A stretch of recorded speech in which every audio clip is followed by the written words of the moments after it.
Welcome to RPG Book Club, the podcast where we play a little bit of a video game and talk about how it makes us feel. I am Sam Allman. I'm Bernard. And I'm Trish. And today we'll be playing the last two Star Spirits. I forget what chapters those would be of Paper Mario. Chapter 6 and 7. You know, that would make sense, but I couldn't commit.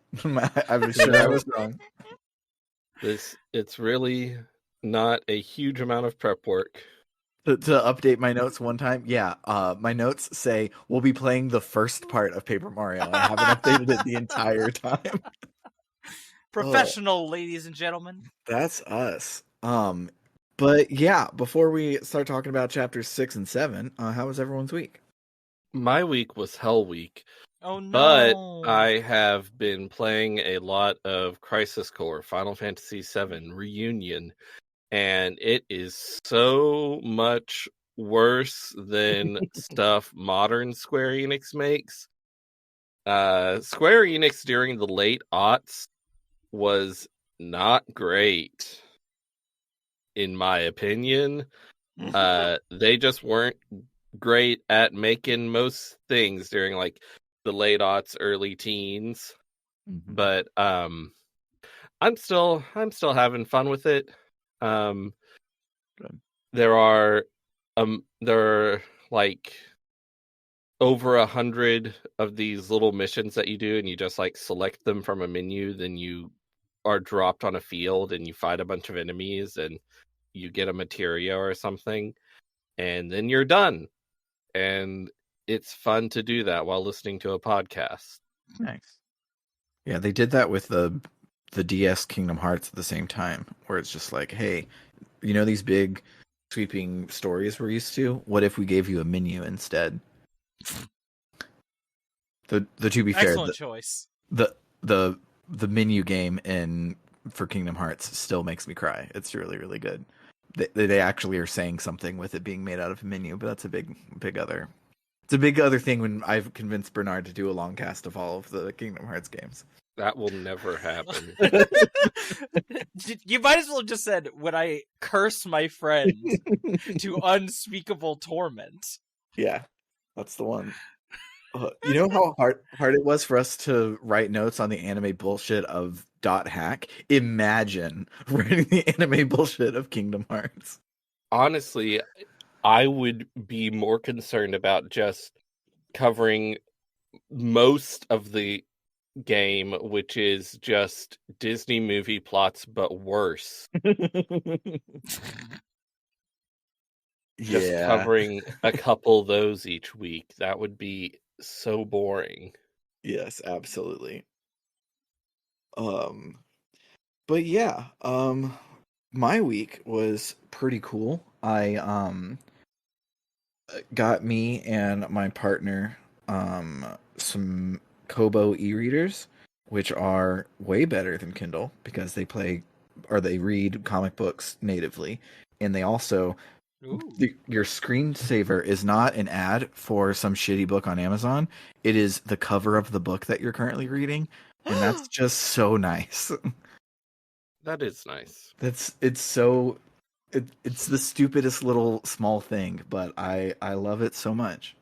With little bespoke devices like these, small things like that can make them spark more joy. Mm-hmm. And so I got us the matching e-readers. Hers is the touchscreen. Mine is. It also has a touchscreen, but it has the page turn buttons because when I'm cuddled in bed wanting to read a book, I want to move none of my body except for the smallest muscle in my forearm to twitch my thumb to press the button. But we also got the Fable app. It's like a Twitter for books thing. And excuse me? Yes, that's how they market it. What it actually is it's a online book club facilitation software. And so you invite people all to be in your book club. You pick the book that you're going to do it. It will generate like different forum threads for each chapter so that if you're behind, you don't get spoiled and you can just talk about that chapter in that chapter and stuff like that. And it's really cool. And so I have I made one for me and Cass and turned off invites, so it would just be the two of us being able to read. And the first book we were reading is Vampire Science, the Eighth Doctor book. One of the ones that I mentioned last week that I was making into a pirate ebook copy. But so we put it on there, but because it doesn't have an ebook version, they couldn't just like scan the ebook to see what the chapters were. So it was only giving us a forum for before we start and after we finish. And I was looking for how to arbitrarily add my own or anything like that. And then the weirdest thing happened. Fable emailed me proactively and said, "Hey, the book you added, we couldn't find any chapter information for it. Can you send us a picture of the table of contents so we can get that added for you?" And this was at like 9:30 p.m. on a Wednesday, and I was like, What? oh my God. That was really cool that they reached out. Obviously, it was a robot that reached out at 9:30. But after I send this to them tonight, tomorrow when the humans come into work the next day, they'll get this done, and we can probably finish setting everything up tomorrow. Before I finish saying that, they email me back and go, "Awesome, cool. Refresh your app. Your chapters should be there." And then they were. It was proactive and fast at 9:30 p.m. on a Wednesday, and it was so cool. Like they completely won me over. I was kind of iffy on it. I'm still iffy on all the like social parts of it. I don't want to join a random person's book club, but using it for private book clubs is awesome. And they're really responsive in their customer service, and it wowed the shit out of me. And this is not an ad, but I don't want to join a random person's book club who I don't know. Anyway, find RPG Book Club wherever you get your podcasts. Yes. Anyway, that's really cool. This sounds neat. Mm-hmm. What about you, Trish? How was your week? Like up and down a bit. I'm trying to find a job, still, and that's stressful. And it just, finances and money is making me scared. And also, my wife is still out on a visit somewhere else, and so I miss her a lot. I have another partner here, but less social comparatively, and I just want to cuddle my wife. But she comes back tomorrow, which I'm really looking forward to. What I have been doing with my time, a couple things. One of which is I recently finished Dungeon Meshi, the manga, also known as Delicious in Dungeon, which is one of the rarest occasions where I'll just go, no, actually the Japanese title's better. I'll actually say that instead of what they're selling it as localized. If you don't know anything about Dungeon Meshi, it's really, really, really good. It's I trying to like describe it in a short way feels extremely difficult, but how about what if a manga about people who are doing like adventurers who are doing, dungeon delving, but it's also sort of like relaxing, like, oh, we're all gonna cook and eat food together. But what they're cooking and eating are monsters, and so it gets really in-depth into dungeon ecology and the biology of the monsters. And also the main character is just so autistic in the monsters are my hyperfixation sort of way. And he's just a delight. The whole cast are all delights. It's just so many great characters. Also, it's really gay. Just top to bottom, really gay. The artist also just has incredible character designs. A lot of really good body type diversity. Much better than you see from a lot of other manga. So just, all of those things going for it. And then also just by the end, it ends up telling like a really beautiful thematic story about like eating and life and expectations for how your life is going to go. And I don't know, it's great. If you haven't read it or don't know anything about it, I'd recommend checking it out. And if you prefer not manga, there is an anime currently airing. I think it's like 7 episodes in, animated by, of all people, Studio Trigger, aka kinda used to be Gainax. I've only seen the first 3 episodes, but I plan on catching up. Really gorgeously animated, really strong adaptation, at least thus far. the voice, of course, I love dubs over subs, so I will just say the the English dub cast is fantastic. We've got several, couple trans people in the main cast, voice acting, and it's just, like they're able to sell the comedy of it really well, which I just realized I didn't mention. Dungeon Meshi is also one of its main genres is comedy, and it's very funny. I did not realize the anime was by Studio Trigger. I don't think of cozy, nice things when I think of them. No, That's crazy. I love it.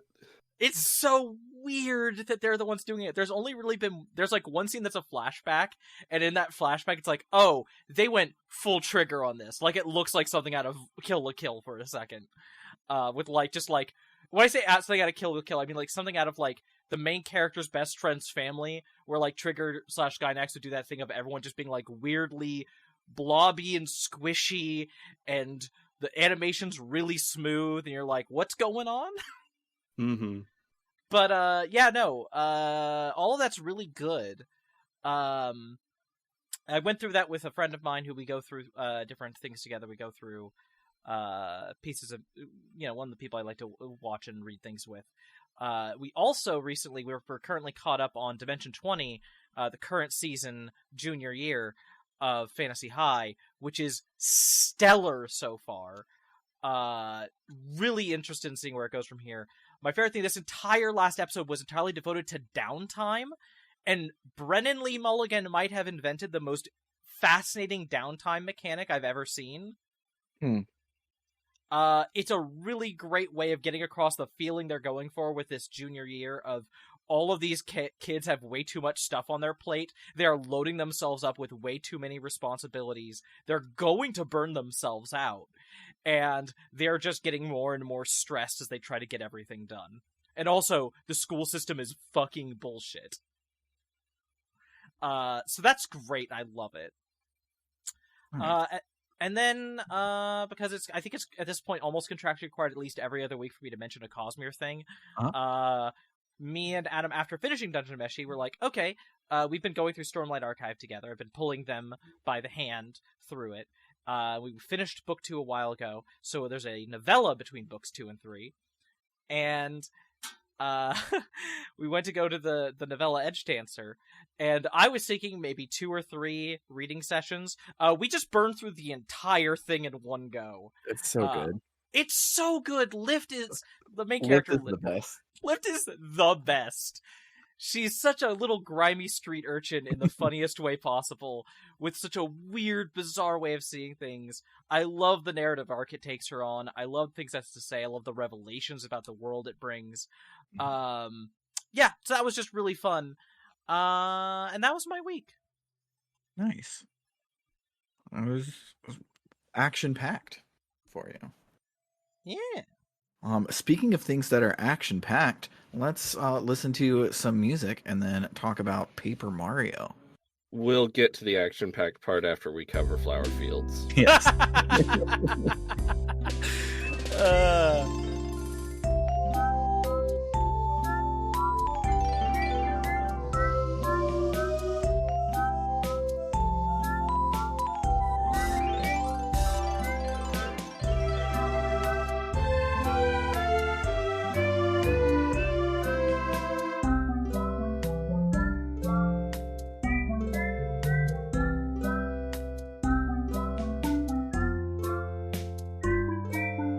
Well, with the threat inside Mount Lava Lava taken care of, Mario is free to head back to Tone Town by riding on the back of a whale again.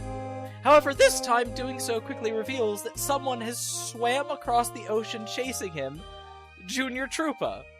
The young scamp arrives just as you're leaving, though, and is thus forced to swim all the way back to get to you. Doing so means that when the fight starts, he starts with half health because of all that swimming. And that's probably a good thing, because during this fight, he grows bat wings and a spike on his head, which means you're really limited in your ways to damage him. Once you fight off that fiendish foe, looking around Toad Town leads to some important news. Minty, who cares for the garden, has been contacted by a bulb from a place called Flower Fields, where Bowser's forces have begun wreaking havoc. The only way to get there yourself is to find 4 of those other bulbs and have them give you their magical seeds. Once they're all planted, a door will appear that takes you to Flower Fields. The first 3 are not that hard to find. One of them is in Toad Town, and if you hadn't seen and talked to them already, I'd be extremely surprised.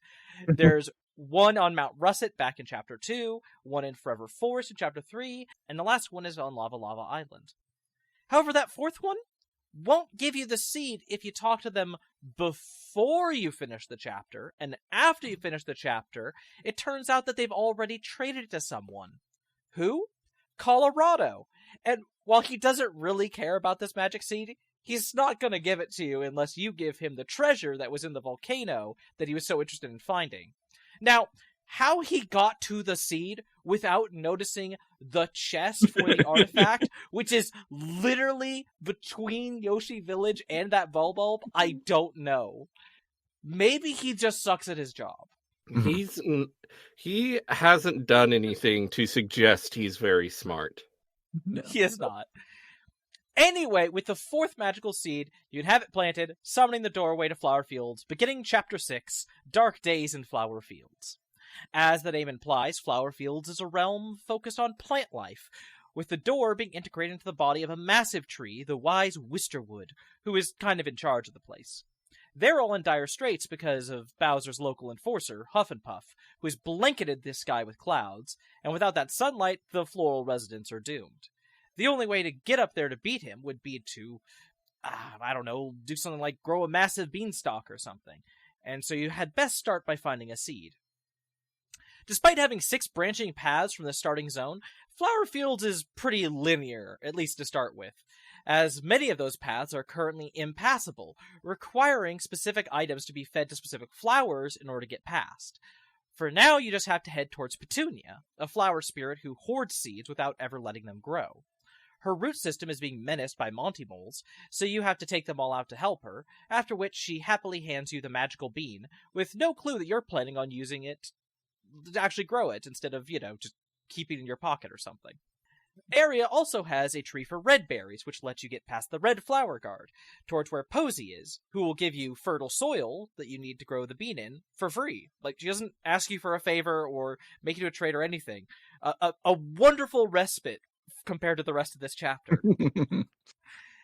You also can grab a yellow berry, which will let you down the path to see Lily, who is very distressed because all of the water from her pond is gone, and as a lily, she sorta needs that to live. To help her, you have to retrieve her water stone, which does not evolve her into a different Pokemon, but does replenish the water supply. Using the blueberries on the path to Lily, you can head to a hedge maze, and you are immediately attacked by some Lakitus. I hate this hedge maze so much. I hate it. So bad. I don't know why I can't navigate it, but I can never remember how to get through it. I luckily remembered, but it is annoying. Because,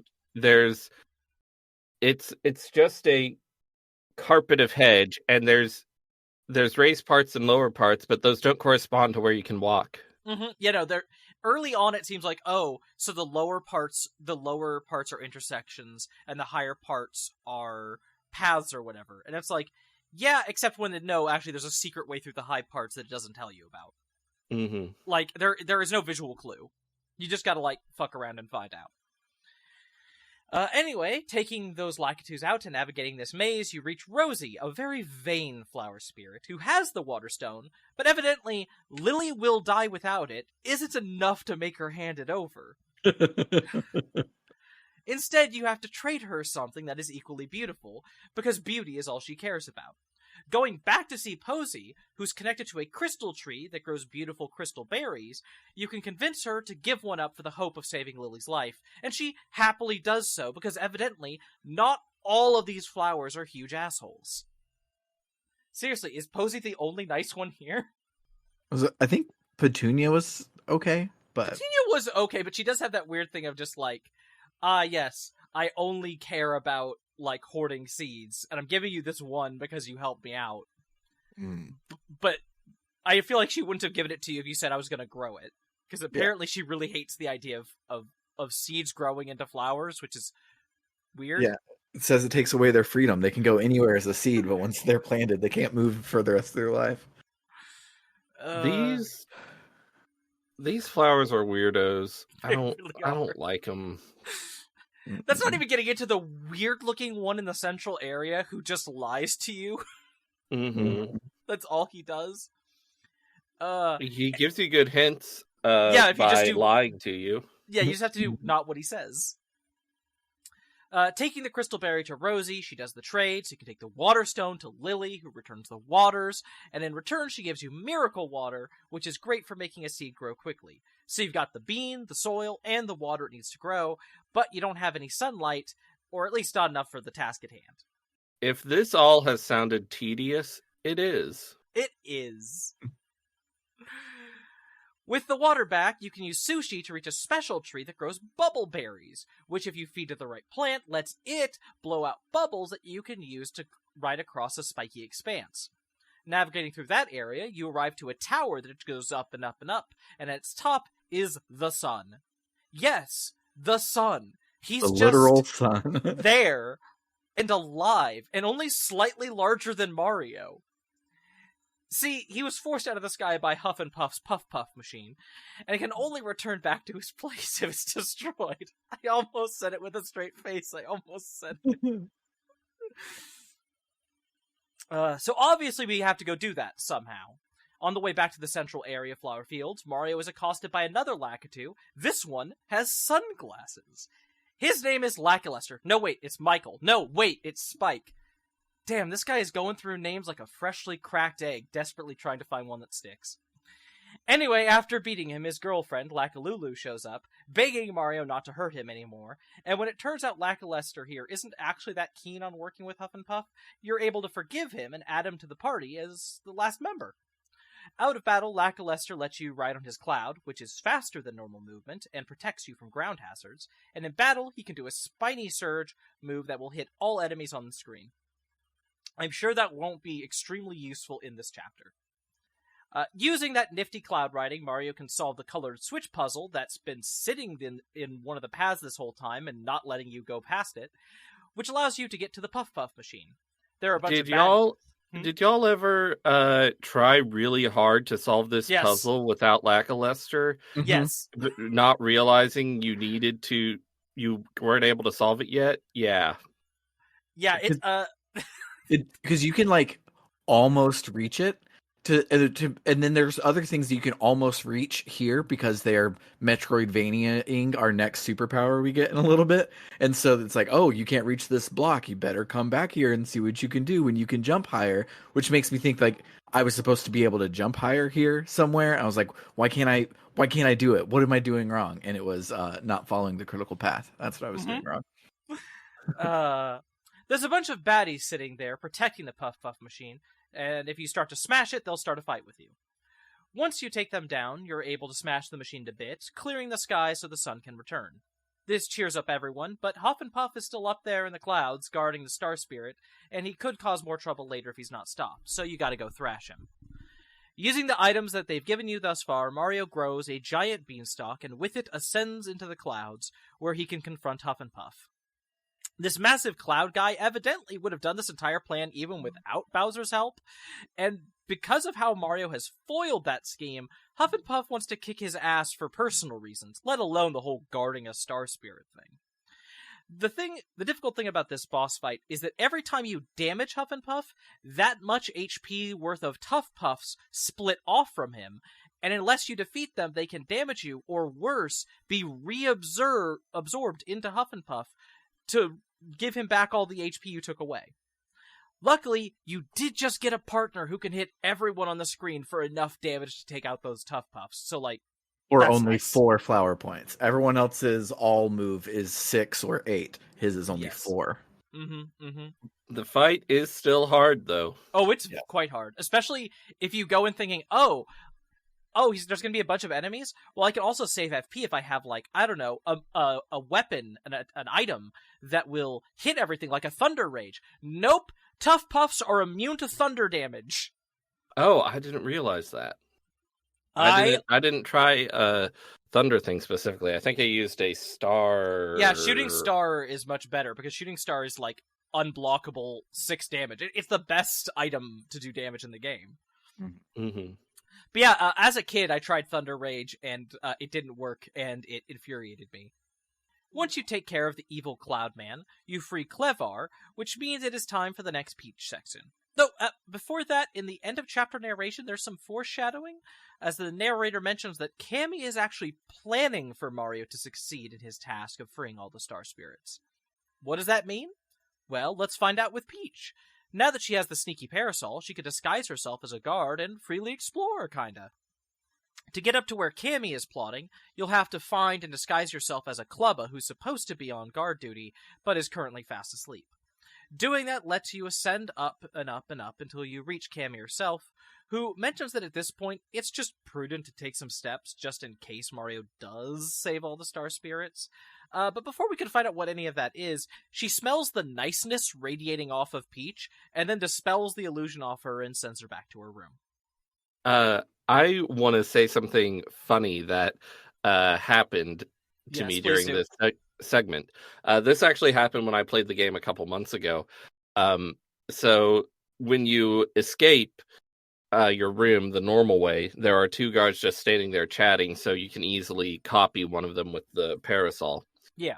But I was just walking around later in that segment, and I accidentally hit the B button or something, and that makes her turn back to normal. So I was like, oh shit. So I ran up behind a guard and pressed the B button again to copy him, but he turned around like on the same frame that I was copying him. So I turned into him and he spotted me at the same time.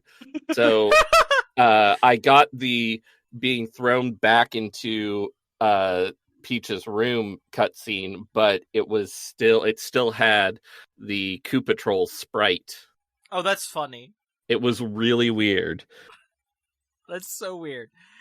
Back with Mario, Clevar gives the star move Time Out, which is basically like the stopwatch item and immobilizes enemies for a few turns. I've never used it before.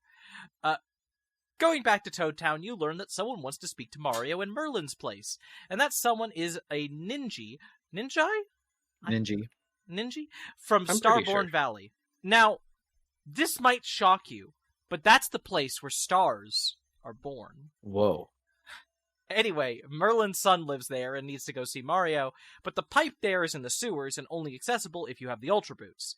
Luckily, Lackluster's Cloud Riding is just what you need to get them, since they're also hidden in the sewers, so you can go grab the new footwear and then head off to Shiver City, beginning Chapter 7, A Star Spirit on Ice. I'll also say, if you wanted to make that Huff and Puff fight easier, you can just leave Flower Fields and get the Ultra Boots, and then then finish the chapter with them. It does help quite a bit. And I used to think that was actually required for some reason in order to get to the Huff and Puff machine, or the Puff Muff machine. Mm-hmm. I don't know why I thought that, but I did think that. Because there is just a point, like we said, the Flower Fields bit is just very convoluted. It's so much backtracking, going back and forth. And there are points where if you're not using a walkthrough, or if you're not you could easily just be like, what am I doing? Where am I going? What am I supposed to do? Mm-hmm. Shiver City is a frozen little burg full of penguins. And as you're about to find out, those penguins are very silly. They won't let you head out towards the Starborn Valley, because evidently a monster's been scaring folks lately, so you have to go get permission from the mayor first. But heading into his house, you find the mayor is dead. His wife enters, aghast, calling for law enforcement. There's been a penguin murder mystery! Mario is quickly fingered as the culprit, with the wife lying about the situation to make Mario sound more suspicious than he is. The penguin in charge isn't completely sure and gives Mario the chance to prove his innocence, but will not let him leave town. You literally can't even go back to Toad Town now. So you do that. A note on the body mentions someone named Herringway, a famous murder mystery novelist.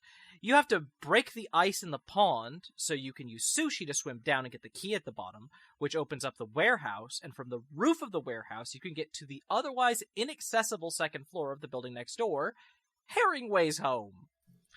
Telling the author about the situation, he heads with you to clear things up, only for him to be suspected now, under the logic that the victim wrote down the killer's name before dying, so it has to be him. Also, the investigator is just immediately like, clearly, you, the murder mystery novelist, you, all the plots you write, you're actually a serial killer. You actually do them all. Also, the wife is still sure that it's Mario? But Herringway tries to defend himself, making it clear that he and the mayor are very good friends and there's no motive. At which point, the corpse twitches and it turns out the mayor was never dead, just knocked unconscious because he tried to grab a gift off a high shelf. The gift is for Herringway because it's his birthday. That entire farce dealt with, the mayor gives you permission to head to Starborn Valley, but that's a little more difficult when you are immediately accosted by Junior Troopa again. Oh, no. Already. This little scamp. Yeah, this time he decided not to jump you at the end of an odd-numbered chapter, but at the beginning of an odd-numbered chapter. And worse, this time he has magic powers. He only knows one spell, but that spell hits you for 8 damage, so, not bad for something he got from mail order. After you beat him, you're free to continue. After navigating some difficult enemies and passing a strange wall of snowmen, you are, in fact, confronted by the scary creature everyone in town was talking about, Monstar. He is very spooky and scary, but, as it turns out, he only does 1 damage when he attacks, no matter how impressive the animation is, so he's a pushover. Which makes sense.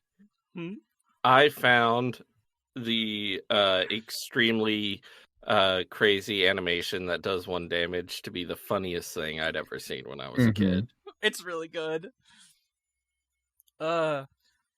Anyway, it makes sense that he's a pushover because it turns out Monstar is actually just a bunch of star kids in a trench coat pretending to be a scary monster, using intimidation to try to protect Starborn Valley. The confusion is quickly cleared up, and you're able to enter the valley where the wishes come true. Merle, I'm guessing that's how you pronounce his name? Merlin's son, explains that the nearby Crystal Palace, once a place where people revered the star spirits, is now where the last of their number is being held. The only problem is, no one remembers how to get there. The secret has been lost in ages past. But he does have one of 2 items passed down through the generations. The keys to getting to the frozen abode. And the mayor from Shiver City has the other. Those items? A scarf and a bucket. Yeah, see, you have to take them to that wall of snowmen I mentioned earlier, and you give the items to the snowmen that are missing those things, at which point they come alive and move aside, revealing the way to the palace. The way up requires you to navigate some puzzles and traps, as well as a bit where using Cooper leads to 2 Coopers returning, one of whom is an enemy Duplighost. But to make the stairs appear that go up to the palace, you have to go into a hidden chamber, past an illusory wall, and speak to a dead woman, an ancestor of Merlin's, named Madame Merlar, who tells you this whole story of this palace and her people, and Mario sleeps through it all again. So we don't know what it is.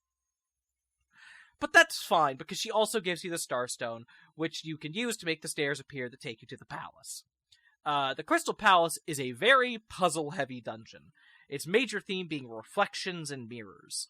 The entire place has 2 sides to it, which at first only appears to be a reflection of where you're entering, but as it turns out, no, you can travel between the 2, and you do that to solve puzzles and make progress. You also deal with more Duplighost shenanigans, first with using Bombette, leading to her getting 4 imposters, all of whom look right but speak wrong, and then with Cooper again, who... Wow, these Duplighosts phoned it in. They look like Goomba, Koopa Koot, Colorado, and Luigi. It's a really good joke. And it's so fucking funny that they speak like the characters that they Mhm. are imitating, even though they claim to be imitating Cooper. Like, the one who looks like Luigi is like, "I'm the real Cooper, brother." It's extremely funny. Ugh. Ugh, gosh. Anyway, you handle all of those situations, you do all the puzzles, and you reach the Crystal King, who has barely been mentioned up to this point and has no lore to him or anything. He's just this dude with magic, and he's really tough to fight. Yeah. He starts the fight with summoning these ice spirits, which he then uses as fuel for a devastating attack, and even if you take them out, he can just resummon them for his turn. Oh, but that's not all. He can also do a mirror image sort of spell, where you have to pick which one of them is the real him. He can do a freezing attack that if you don't block, and the timing on that is a bitch. It's a bitch. It's so bad. Will take you out of the fight for several turns, which in this fight, if you don't have enough health, could just kill you. Because you can't. I do not have the badge that lets your partner use items, so I just had to hope, and that was as good as I could get. I should also say, when you're frozen or stuff like that in this game, you can't block attacks. You just take full damage. And then, of course, his last spell is heal himself for 20 HP. Eventually, though, you are able to take him down, and doing so frees the last star spirit, Kalmar, who gives Mario the star move Up and Away, which just sort of defeats all the enemies in the fight. Like, it turns them all into stars. You don't get star points for it, but, like, you know, it's just an instant, no, I don't want to do this fight. Anyway, back to Peach, who is on a balcony, and worrying if anything she has done thus far has been helpful in the slightest. Then Bowser comes in, and when Peach doesn't take that well, he calls her a pill. Peach gets pouty, and then Cammy arrives and calls Bowser your raunchiness? Anyway, she's there to give the news. Mario has rescued the last star spirit, he's going to be coming, and because of that, preparations have to be made. So Peach is all tied up with rope. Twink tries to intervene, unable to hide any longer, but Bowser just punts him out a window, and we finish the last Peach section there. All that's left to do is climb Shooting Star Summit, reach Star Haven, invade the castles, and save the world. And we're gonna do all of that next week. Awesome. So yeah, let's listen to some more Paper Mario music and then talk about our memorable moments.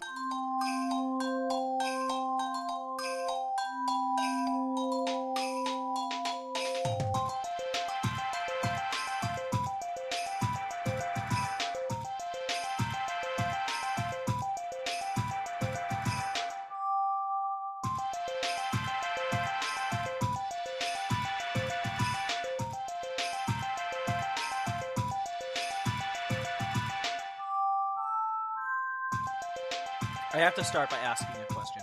Did either of you defeat an Amazing Daisy? Yes. Yay! Me too! I had to do something weird to defeat it. What was it? I can't remember, but I had to do something weird. It was hard. Yeah, to explain, Amazing Daisies are these cute little flower enemies that sing at you to hurt you and will easily run away from a fight, but occasionally, at random, instead of a Amazing Daisy spawning on the screen, those are not Amazing Daisies. I can't remember what the regular Crazy Daisies. Crazy Daisies are the regular one. Amazing Daisies are a special golden variant. They're like metal slimes.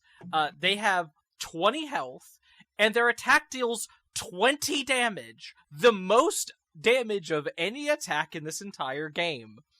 Oh, yeah. What I had to do was I had to get one down to low health and then use a bow to hide from that attack, and then I could attack it. And I was like reloading a save state to make it do that attack instead of run away. Yeah, because anyway. I feel like there's like about an 80% chance on its turn of running away and only like a 20% chance of it actually attacking. It's much more likely just run away first turn, so you might just have one turn to beat it. But if you do, it gives you a ton of star points. So yeah, 100% is just like a metal slime kind of enemy, which I love those. Those are neat. Also in Flower Fields, I do want to call out the I think they're called the bzzz, or something like that. They're the little bees or Mhm. wasps. I just think they're interesting enemy design because Yes. this is chapter 6, and they have 3 health. Mhm. They're so easy to kill, but they do, I think, 5 or 6 damage when they hit you. I think 6. It's 6 damage, and like it's not easy to block. The timing on it is a little funky. And I just think that's a really fun, like, it's just easy to be like, oh, every chapter, let's increase the HP by this much, let's increase all the other stats like this. Like, and like you fuddle it around depending on the thing. But having a kind of enemy that's just like, listen, you can take these out in one hit, but there's going to be enough of them on in each fight that, like, you better take them out quickly because they're going to wreck your shit. Yeah, I really enjoyed them, and it made me change up my badges. I put on the badge that lets you jump on each enemy on the field once, Ooh, mm-hmm. So that I could take out all of the whatever they're called, Yeah. all in one turn, while still doing some damage to the other enemies, so that I wouldn't get hit by those nasty attacks. Mhm. Yeah, like, in general, Flower Fields is really frustrating in terms of the pacing and the navigation and everything, but, like, the enemy design, I think, is some of the best in the game. Like, they're really good. Chapter 7s are also good, but they're also, like, good in a way that's kind of frustrating. Mhm. Yeah, I find the battles with the Duplighosts to not be very interesting. Yeah, they just have too much health. But I really like the Crystal Palace as a dungeon. Oh, it's I great! think the puzzles are really fun. I like how there's one part where you have to drop Bombette near a switch, then go and run and get on the platform that's going to spin around, because it's not a way you've had to use Bombette this whole time. Yeah, like, this is the only chapter of the main 7 chapters of the game that doesn't give you a partner. And so this really feels like them going, hey, we're going to do stuff to make you use all the partners you've gotten across the game. Like, Mhm. here's a challenge that you need to really be, using everyone for. And it does a good job at that. And it's also just, like, the atmosphere is really cool. Yeah. One of the things I really liked about the Crystal Palace dungeon is on the way in, there are treasures like in the wall that Mhm. if you take them out, a wall falls down, but you can put any item back in it, so you can get rid of all of the crap that you've probably accumulated. So yeah, you have to put you can put like your trash that you've accumulated in it and swap out to get the good items. But the walls fall to block your path to the palace. So on your way out of the palace, you can take all your stuff back, which I think is just really cool. It's like you can just steal it back because you don't care that the door closes behind you. Who gives a shit? You're done with that place. Mm-hmm. Yeah, it's really cool mechanic. And also they give you a trash item that's just a pebble that is like, it feels like they give you this just so you can swap it out for a good item. Mm-hmm. Oh, speaking of trash items, they also give you a potato the first time you go Yes. to the Toad House. Did you go to the Toad House for a second time in this in chapter 7? Yeah. You get like 50 freaking mushrooms just for free. Yeah, it's really you neat. get 4 mushrooms and an ultra shroom. Mm-hmm. It's really cool. There's actually, I don't think it's the second time. It's like a random chance every time you stay there, but it is like a really cool little secret thing. Yeah. It came in handy when I was fighting one of the optional bosses, because I didn't want to take no for an answer and wanted to fight one of the optional bosses. Fun fact, there's a hidden badge in Shiver City where there is a house where you can climb on the furniture to get out the window and then use that to get into a house that has no door. And then in there is a badge. Most people don't know this because it's just one of those attack sound effect badges that don't do anything except change the sound effect of your attacks. I learned that previously, though, because, again, I was playing randomizer, so it's a check. Also, speaking of, like, items and stuff, I suppose a fun thing about this game that we haven't really brought up here is now that we've been to all the different shops in all the different places, items cost, like, there's a bunch of duplicate items in multiple different shops, but they cost different amounts in different places, and also items have different sell amounts depending on what store you're in. Oh, I never noticed that. Yeah, and to the point where it is possible to, if I remember correctly, there's some items where you can do something like, if you go to, like, say, so Dry Desert, the Dry Outpost, fire flowers are really cheap, because who gives a crap about fire flowers? You know, it's really hot there. So you can buy fire flowers and then take them to Shiver City where they sell for the most because they need them. And you can make a profit doing that. There's no reason to do that because, like, there's so many ways to make coins in this game and the profit is so minimal. But you can do that. And I just think that's really fun and neat. Like, it's, cause like, how many games is it where it's like, oh yes, all items are like, it's like if you have like a really crappy dungeon master in D&D, where it's like, all items are price it says in the book. How much can you sell the ones you have for? Like, 70% of that. And it's like, okay, that's really boring. Like, that's not how anything works, but okay. Yeah.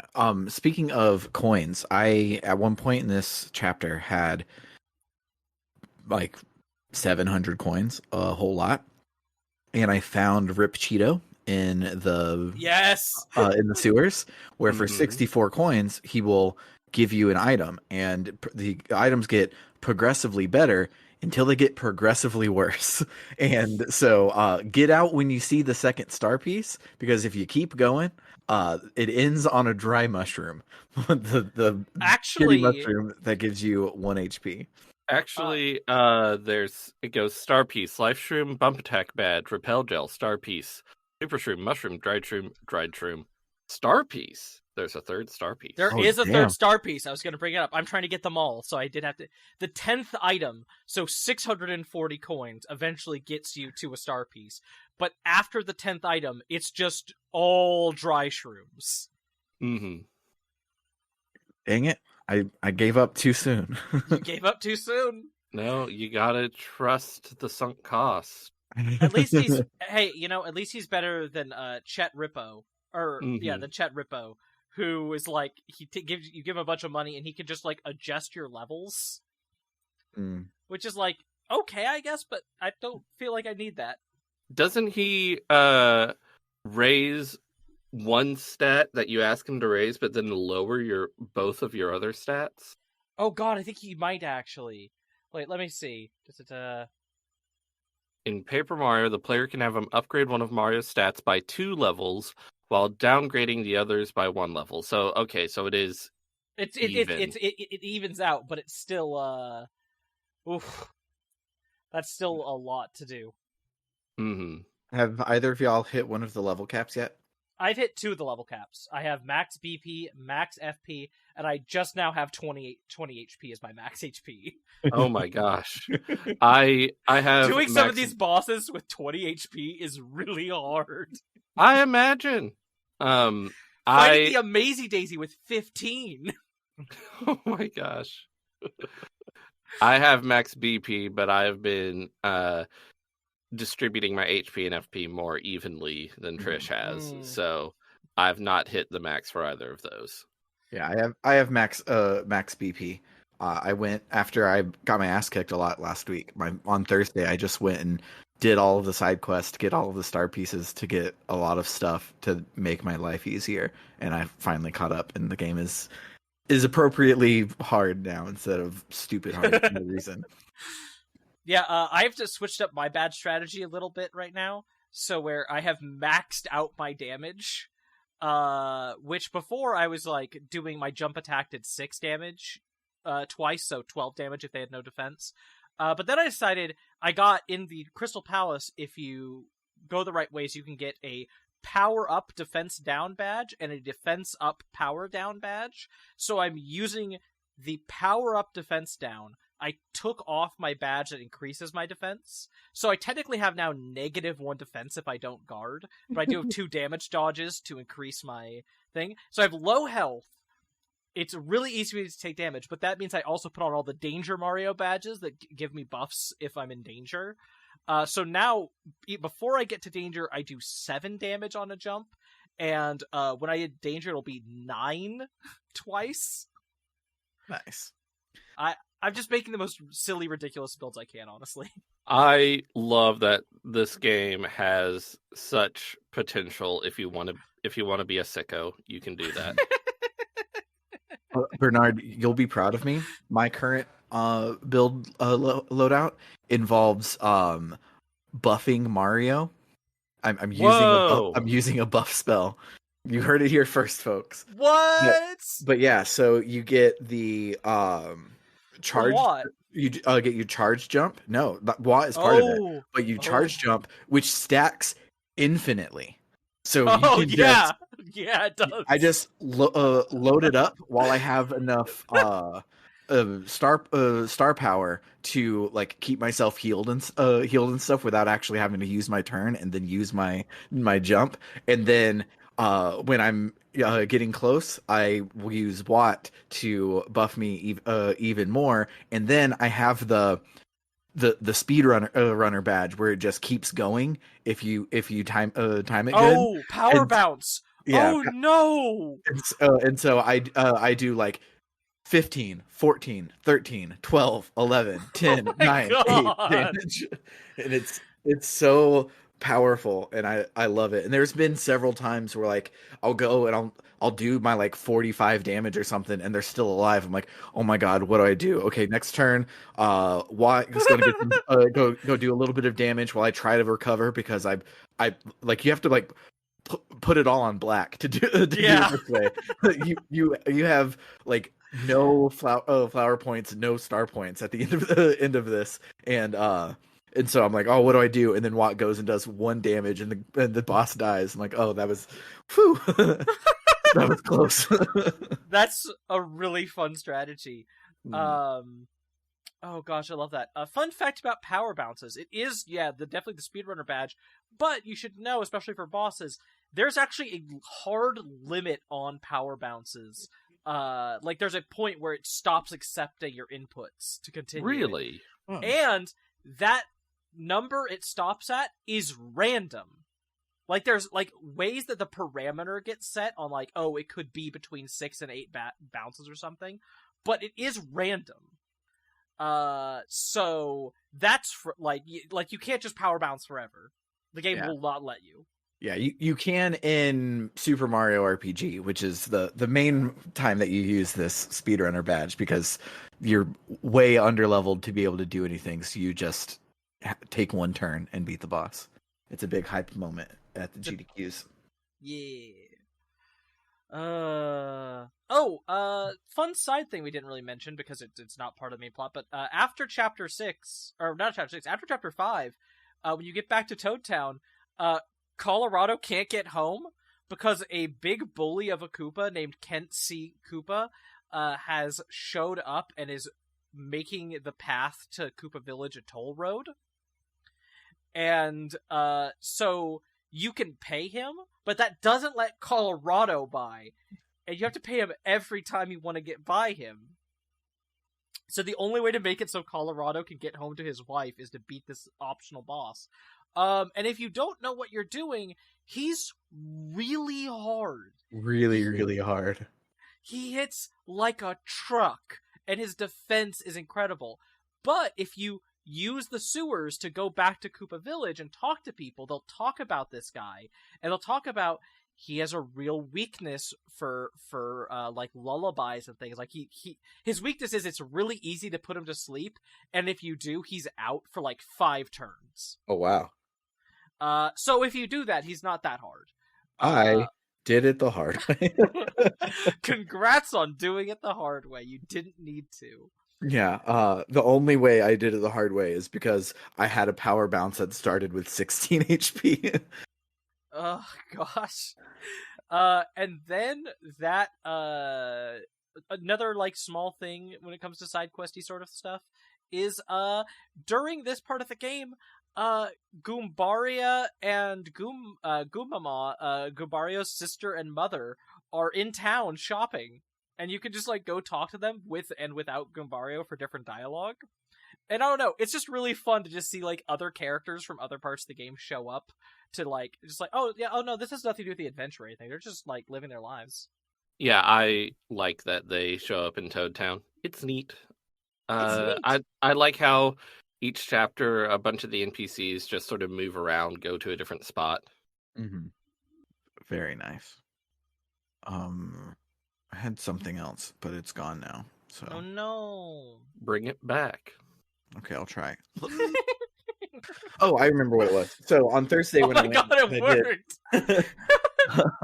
so on Thursday when I went and did all of the side quests, I was using a guide to find all of the star pieces. How did the devs intend you to find any of these fucking hidden panels? Oh, answer. There's There's a a badge. badge. I know there's a badge that tells you when you're on the screen with one. Oh, Well, Those screens you are very big. you just have to keep hitting your hammer to make it Yeah, I was sort of gonna pop say, up, when and you- it's gonna be real tedious. when you get to the Ultra Hammer, instead of having to jump, you can just hammer, and it will not only like reveal it, but it'll also flip it if you hit it in the right spot. But yeah. it's real annoying. Oh, it's real annoying. Because when I first got the badge, I was like, "Oh, I'm gonna go and get a couple star pieces with this," and so I put it on, and I was going around, and like all of the places that like there would be a grotto there in a Zelda game. There's nothing. There's just a dead end in Toad Town. Why not have it there? And the real one is like just on a random patch of the floor on the way into the forest or whatever, and it's so stupid on how I would have found them without looking at a guide and going to every single one. What did you two think of the? I think my feelings were kind of made clear with how I described it in the recap. But how did you both feel about the penguin murder mystery? It was hilarious. I think it's delightfully silly. It's completely unnecessary, but if you think about it, the entire game is unnecessary, and games in general are unnecessary. The whole endeavor of art is unnecessary. So why should this penguin murder mystery being unnecessary be such a problem? I like it. Me too. It's a fun diversion, and I think it makes this weird thing where it's like the first half of that chapter is like, oh, it's this fun little murder mystery. It's this purely social, dialogue driven thing, and then you get to Crystal Palace, which is basically just pure fighting and puzzles. Mm-hmm. And it makes for like a weird half and half instead of like a lot of like Flower Fields is like a weird mix of both the entire way. Mm-hmm. Mm-hmm. Oh, that reminds me of another thing that I wanted to bring up. So I played this game like as it came out long time ago, and I have very like strong memories of it, but not like detailed memories of it. And I did not remember Flower Fields existing, but I remembered Lackluster and really liking Lackluster. But for some reason, I had him like in a cloud world, which like you go to a cloud world here that is one screen big and only has a boss in it. But for some reason, there was a whole dungeon in my memory, and so as I was doing the super long everything for Flower Fields, I was like, and this is the worst part, is this only the first half of the chapter, because most chapters have 2 dungeons. It's like, this is the first half. We still have to go to the cloud place. Now that I have Lackluster, I know there's the cloud place, so I go up there and I'm like, all right, let's do. Oh, it's the boss. We're done. Thank God. Kid, like your memory can trick you like that. Like you can just completely misremember the way a game goes. Yeah. Especially because it was so long ago. Like, I remember renting this from 49 and More Video Superstore that long ago. Yeah, I mean, I remember. I think I've mentioned before. I didn't own this game until I was a teenager, until like high school. As a kid, we rented this every Friday. My family would go to the video store, and we could rent. They did like a thing like 3 movies, 3 nights, $3 or something like that. Some kind of special deal. And so it was like, we could each pick out a thing. And for a while, I was picking out like one of the episodes of Goosebumps on VHS, and other silly, a bunch of things that I'm like, are stuck in my brain because I'm like, I distinctly remember this existing. I've seen no reference to it ever since I was a child, and I have no idea how to find it again. But when it comes to video games and N64 games, I rented Paper Mario every time I could. Like, I loved it so much. It was up there with Duck Dodgers in the 24th and a half century as my favorite N64 games to rent. But yeah, anything else anyone wants to say before we wrap it up? I've been just randomly clicking around the Mario wiki, looking at stuff on Paper Mario and stuff on Thousand Year Door, and man, even though everything's made of paper and stuff, the GameCube sure has better graphics than the N64. Mm-hmm. This I'm excited stuff for looks that. really good, and I mean, the Switch even has better graphics than the GameCube a bit. Yeah. Uh, We should turn the podcast into a Paper Mario long cast, and let's just play all of them instead of just two. Wait, all of them? Yes. Excuse me. I will sign on for 3 of them, and then I'll hit the eject button. No, the ones that you're talking about are good, actually. I will accept that they are fun and good games. I'm not going to accept that they're good Paper Mario games. I remember when people tricked me and they said, "Oh, Origami King is a return to form. It's more like the old ones." Then I played it. I was like, I guess. I mean, like, it's a little similar if I squint and I get drunk a little bit. But yeah, just Origami fans, but no, I was talking about Sticker Star. I know that you love Clash. Sticker Star. I definitely have a blog post available on our website about how much I love Sticker Star. But yeah, speaking of that website, you can head on over to www.rpgbook.club, where any and all donations will help us cover the cost of running the show and making it better and better. Cool things are going to be happening there, so very soon. I'm working on it, so keep an eye out on that space. If you want to set up a monthly donation, you also get some additional benefits. If you donate $1 or more a month, you get access to our bonus feed, where this week, me and Bernard are taking a break from Tales of Podcastia because the last game completely took it out of us. So we're starting another new sub-series called The Escape Pod, where we are playing through all of the Star Ocean games because we couldn't get that far away from Tales. We had to play the Square Enix Tales games. And yeah, I'm real excited because I'm a big Star Ocean nerd, and also I like starting new things, so I'm excited to play it. You also can access our polls to decide what game we play next on the main feed. But if you donate $5 or more a month, we'll also shout out your name at the end of every episode, just like this. Shouts to Cerebral Wind, It's Clear Time, Frost Terror, Dragon Slayer 19, Florist, Kaldron, Freddy Rodriguez, Aaron524, and J4 Prime.